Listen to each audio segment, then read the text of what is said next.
Hello guys and gals, me Mutahar, and I'm gonna bet my left nut today that there are more people sharing Netflix accounts than actual venereal diseases these days. And the reason I'm mentioning this is because if you're a family member or you're in a family and you have one streaming service, only one person is paying for it, okay? Streaming services get shared around all the time. Netflix accounts, my family's only got one, that's mine.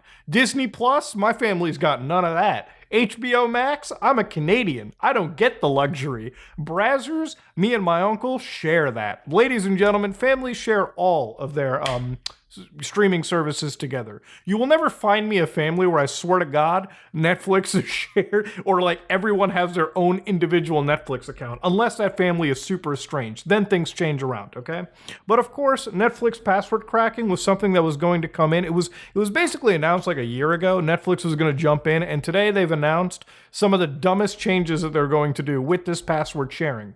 Now, to understand, I am one of those individuals that understands why password sharing is a problem. If 90 users are using one Netflix account, that's a lot of money Netflix is losing. Now, of course, it's because of these changes and how Netflix is going to adopt them that I've literally made my own virtual private network off of virtual machines in my server downstairs, just so that I can actually use my Netflix account from various parts of the world, and Netflix will none be the wiser that I have left my house, okay? I'm not touching grass. Every device that I have is connected through my home network. I'm not saying that anybody does that. Never share your account on Netflix. That is a no-no. That is haram. Don't do that. That goes against Netflix's rules, and I can never promote any form of disingenuous computer usage on my channel, or ever. That is actually something I come from the heart. But of course, I wanted to look into this real quick, okay? So Netflix's, information, again, I use the Wayback Machine because they've been changing some things around. Netflix account is meant to be shared in one household, meaning people who live in one location. So who can use your Netflix account? Anybody in your household. So anybody can use it, but to ensure that that person is there, the devices that you use, the device lock, will actually be required to connect to the same Wi-Fi at your location.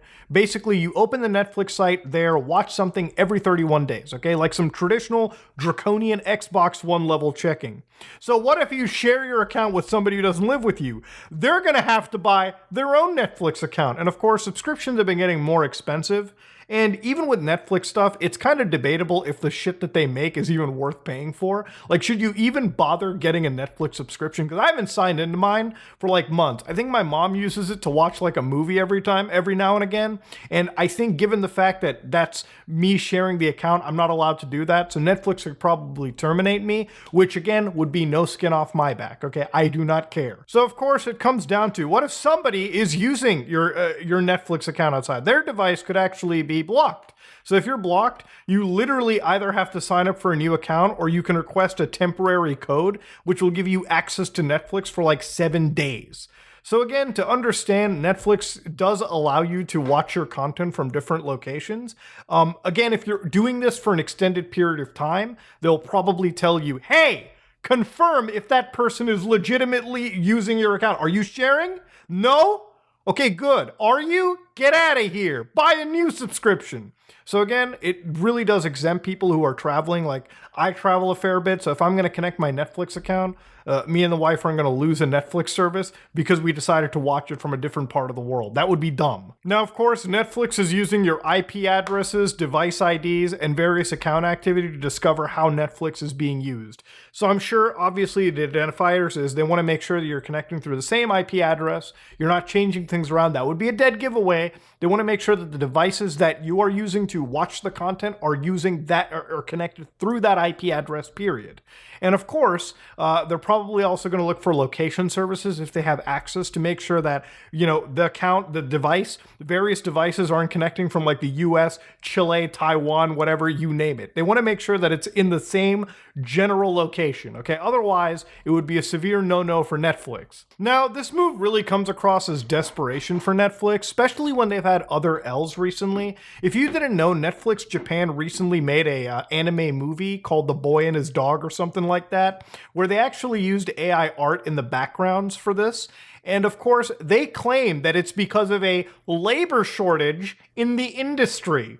Well, Netflix, I think it's not so much a labor shortage as it is a fucking wage problem. You know, if you watch anime or any animated materials, you'll probably know that the people who produce the content that you love and the content that makes billions of dollars a year, some of those people make as little as $200 an actual month. In fact, some of the best earning animators, period, or animators in general, make like $1,000 to like $3,000, $4,000 a month, which again, given how things are rising in costs, is not enough. So again, for animators in the industry, it's either do I produce more anime or do I eat and provide for my family if I have one? Obviously, they're not going to go with the stress that comes with anime if they're not getting paid, if they're getting given like literal peanuts, crumbs, when the actual executives behind it are making billions of dollars and the companies who are leasing or like financing these animes are taking the lion's share without even paying a livable wage to the people that make it possible in the first place. It's a truly wild industry to get into.